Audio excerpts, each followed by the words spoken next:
Ang kwentong ito ay tungkol kay Cuyan Nguyen na ginahasa at walang awang sinunog. Sino ang gumawa sa kanya nito? Welcome to Tagalog Story Files. Kung ikaw ay mahilig sa kwentong krimen, katatakutan, trivias at general knowledge ay huwag kalimutang mag-follow at mag-subscribe. Ang tahimik at magandang lugar ng Sunderland sa United Kingdom ay kilala bilang shipbuilding capital of the world. Base sa datos, ang lugar na ito ay napakabihirang magkaroon ng krimen. Kung meron man, pailan-ilan lang na kaso ng shoplifting. Bukod dito ay wala ng krimen na naitatala. Ngunit nabigla ang lahat sa buong UK at naging usap-usapan ng krimen na naganap noong August 12, 2017. Ang nakakalungkot na krimen na ito ay tungkol kay Cuyan Nguyen. Si Cuyan Nguyen ay 28 na taong gulang. Siya ay pinanganak sa Vietnam, kasama niyang lumaki ang dalawa niya pang kapatid. Si Cuyan ay malapit umano sa kanyang kapatid na babae. Noong taong 2010, si Cuyan at ang kapatid niyang babae ay nagtungo sa UK upang mag-aral. Si Cuyan ay pumasok sa London School of Economics at habang siya ay nag-aaral, nakilala niya ang isang lalaki. Ang lalaking ito ay kalaunan ay kanyang naging nobyo. At noong taong 2012, nabiyayaan sila ng anak na panganay. At makalipas lang ang ilang taon ay nasundan muli ang kanilang supling. Ngunit sa paglipas ng panahon ay hindi naging maganda ang pagsasama nilang dalawa. Ang dating masaya nilang pagsasama ay nauwi sa hiwalayan. Si Cuyan ay naging isang single mom. Sa kanya napunta ang custody ng kanyang dalawang anak. Dahil sa hirap ng pagiging single mom at sa mahal ng bilihin sa London, napagdesisyonan ni Cuyan na lumipat sa ibang lugar para doon manira at magsimula ng bagong buhay kasama ang mga anak at ang kanyang kapatid na babae na isa ring single mom. Sila ay nagtungo sa lugar ng Sunderland at doon nanirahan. Ang lugar na ito ay may layong 5 oras mula sa London. Kumuha sila ng isang apartment at doon sila tumira. Nagbukas silang magkapatid ng business at ito ay nail salon. Ang nail salon nila ay tinangkilik ng mga tao kaya gumanda ang kanilang buhay. Ayon sa kapatid ni Cuyan, dahil sa business nila ay nagagawa na niyang bumili ng mga gusto niya, kagaya ng mga designer bags at mamahaling relo. Gayon din si Cuyan na ibibigay na umano niya ang lahat pangangailangan ng kanyang mga anak at minsan ay sobra-sobra pa. Bukod sa pagiging mabuting ina at kapatid, si Cuyan ay naging mabuti din sa kanyang mga kababayan. Siya ay naging isang volunteer sa isang center kung saan natutulungan niya ang kanyang mga kababayan na Vietnamese. Tinutulungan niya ang mga ito na makahanap ng titirahan at mapapasukan na trabaho. August 14, 2017. Matapos ang buong araw sa kanilang business, napagkasundoan ng magkapatid na may iwan si Cuyan sa kanilang salon upang linisin ito bago umuwi. Habang ang kapatid niya, mga anak at pamangkin ay mauuna nang umuwi sa kanilang apartment para makapagluto ng hapunan. Ayon sa kapatid ni Cuyan, kadalasan ay nakakauwi na ito ng alas 6 ng gabi. Ngunit noong araw na iyon ay na-late ito ng uwi. Alas 7 na umano ay wala pa rin ito, kaya tinawagan na siya ng kanyang kapatid. Sabi umano ni Cuyan ay hindi siya makakauwi agad dahil may aasikasuhin ito. Bandang alas 12 ay nagising siya kaya't pinuntahan niya sa kwarto si Cuyan. Ngunit nagtaka siya dahil wala pa din ang kanyang kapatid. Inisip na lang umano niya na baka kasama ng kanyang kapatid ang mga kaibigan nito kaya bumalik na lang ulit siya sa pagtulog. Alas 5 ng umaga ay nagising muli siya. Tumayo siya para tignan kung nakauwi na ba si Cuyan. Laking gulat niya nang hindi niya nakita ang kanyang kapatid. Siya ay nagsimula ng mag-alala. Tinawagan umano niya si Cuyan ngunit ito ay hindi sumasagot. Sinubukan niya rin tawagan ang lahat ng maaring kasama ni Cuyan ngunit ni isa ay wala daw nakakita sa kanya. Kaya tumawag na siya sa mga otoridad upang ipaalam na nawawala ang kanyang kapatid. Nagtungo din siya sa salon upang tignan kung naroon si Cuyan ngunit wala siya dito. Makalipas ang ilang oras ay nakatanggap siya ng tawag mula sa mga otoridad. Sinabi ng mga ito na nakita na nila ang sasakyan ni Cuyan. Nakita ng mga otoridad ang isang sasakyan na nasusunog.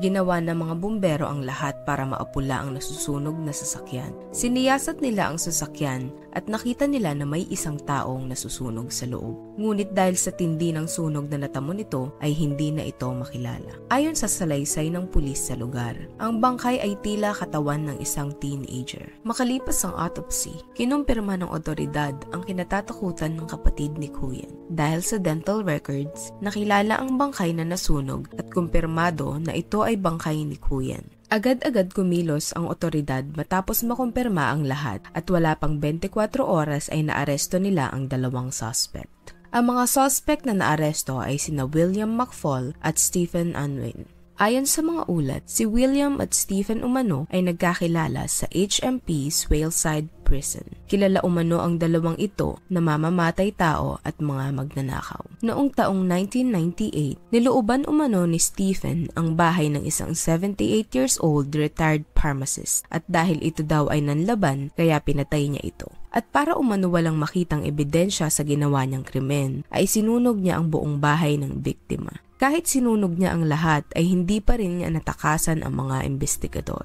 Siya ay nahuli ng mga ito at pinatawan ng buong buhay na pagkakakulong. Noong taong 1996, nilooban naman umano ni William ang bahay ng isang 86 years old na babae. Ito ay nanlaban kaya't minartilyo siya ni William na naging sanhi ng agaran niyang pagkamatay. Hindi niya rin nalusutan ng otoridad at hinatulan din siyang makulong ng panghabang buhay.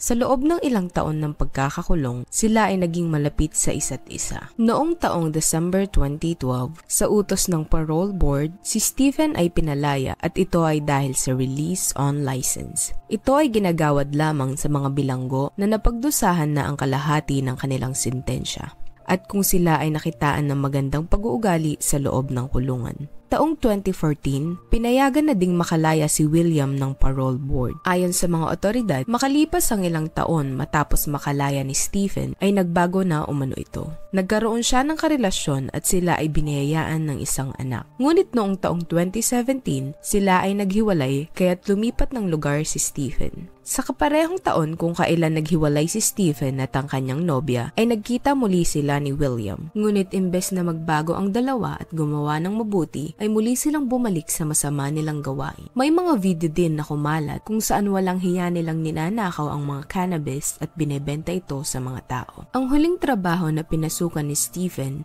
ay sa isang apartment kung saan niya nakilala si Kuyen. Si Kuyen ay nagpupunta sa mga apartment na iyon upang tulungan ang mga kababayan niyang Vietnamese na makahanap ng matinong matitirahan. Ayon sa teorya ng mga otoridad, matapos malinis ni Kuyen ng kanilang nail salon, ay nagtungo umano siya sa kanyang sasakyan dahil pupunta siya sa bahay ni Stephen. Ayon sa mga eksperto, walang relasyon ng dalawa. Sila umano ay malapit na magkaibigan kaya tiwala siya na walang mangyayari na masama sa kanya. Pumunta umano si Kuyen kay Stephen para tignan ng personal rental property na pinauupahan ni Stephen. Bandang alas 7 ng gabi, nakarating na si Kuyen sa lugar kung nasan si Stephen. Tinext pa umano niya si Stephen para ipaalam na nandoon na siya at makalipas lang ang ilang segundo ay pinapasok na siya nito. Ang hindi alam ni Kuyen ay planado na ang lahat ng mangyayari sa loob bago pa man siya dumating.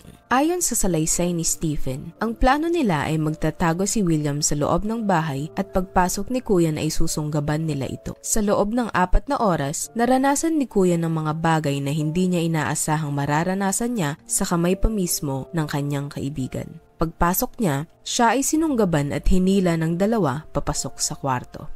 Doon ay binugbog siya ng paulit-ulit at pilit na kinuha ang pin ng kanyang ATM para makapag-withdraw. Matapos nilang makuha ito, ay walang awa nilang pinagsalitan na gahasain at gumamit pa umano sila ng lightsaber at baril para ipasok sa maselang bahagi ni Kuyen. Noong 9:45 ng gabi, lumabas si Stephen para mag-withdraw ng pera. Base sa bank records, nakapag-withdraw umano ito ng 500 pounds at ginamit ito upang makabili ng alak. Matapos iyon ay bumalik na siya sa kanyang apartment kung saan naiwan si William at Kuyen. Pagdating ni Stephen, sila ay uminom ni William ng whiskey. Matapos nilang uminom ay mas lumala ang pag-uugali ng dalawa. Ayon kay William at Stephen, pinilit nilang painumin ng alak si Kuyen kahit to'y hinang-hinana.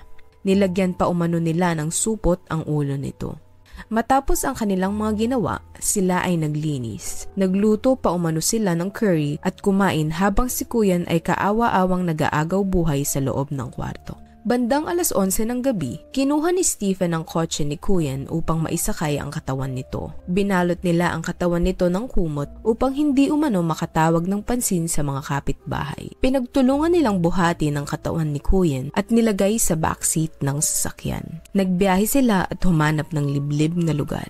Nang sila ay makahanap ng lugar, binuhusan nila ng gasolina ang backseat ng sasakyan at saka nila ito sinilaban. Ayon sa mga eksperto, buhay pa si Kuyen nang silaban ito ni William at Stephen. Matapos masilaban ng dalawa ang katawan ni Kuyen ay agad-agad silang umalis. Nagtungo sila sa isang establishmento kung saan may ATM. Habang bumabiyahe, nagawa pa umano nila kumuha ng selfie. Matapos nilang makuha ang pera, bumalik ulit sila sa bahay ni Stephen upang i-double check kung nalinis nila ang lahat. Kinabukasan, nahagip sa CCTV ang dalawa na umiinom ng alak at namili sa mall gamit ang pera na ninakaw nila kay Kuyen. Base sa mga text message na pinakita ng prosecutor sa korte, planado ni Stephen at William ang lahat. Dagdag pa ng prosecutor na tuwing weekends ay inaalagaan ni Stephen ang anak niyang babae sa loob mismo ng bahay kung saan nila ginawa ang karumal-dumal na gawain kay Kuyen. Kaya't kung matatandaan mo, ang lightsaber na walang awang pinasok sa maselang bahagi ni Kuyen ay maaring laruan ng anak ni Stephen. Nang humarap ang dalawa sa korte, ang dalawa na mismo ang umamin sa krimen na kanilang ginawa. Ngunit nag-iba ang takbo ng kanilang isip.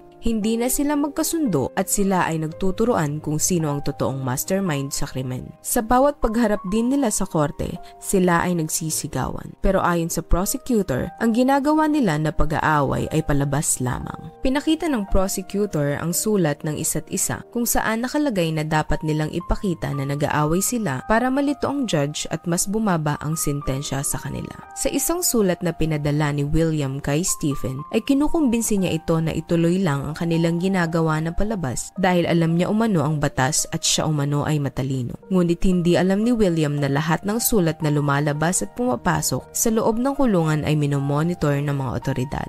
April 2018, natapos ang paglilitis sa kaso ni na William at Stephen. Sila ay nahatulan na makulong ng 2 full life sentences. Sa haba ng sentensya na ginawad sa kanila, ay maari na doon na sila mamatay sa loob ng kulungan.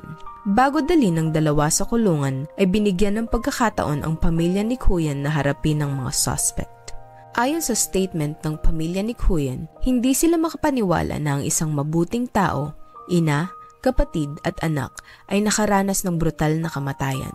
Binahagi din nila kung gaano sila kadismayado sa justice system ng United Kingdom, lalo na sa mga officers na nagpalaya sa mga suspect. Ibinahagi din nila ang dahilan kung bakit sila nanirahan sa UK ay dahil naniniwala sila na magkakaroon sila ng tahimik at magandang buhay dito. At meron umanong magandang justice system sa UK. Ngunit dahil sa nangyari ay nasabi nila na mas pinoprotektahan pa umano ng batas ang mga kriminal kesa sa biktima. Matapos ang krimen, ang babaeng anak ni Kuyen ay kinuha ng kanyang mga magulang sa Vietnam para doon manirahan. Habang ang lalaki naman niyang anak ay nasa custody naman ng dati niyang karelasyon sa UK. Ikaw, dismayado ka din ba na pinakawalan si William at Stephen ng UK authorities? Comment down below.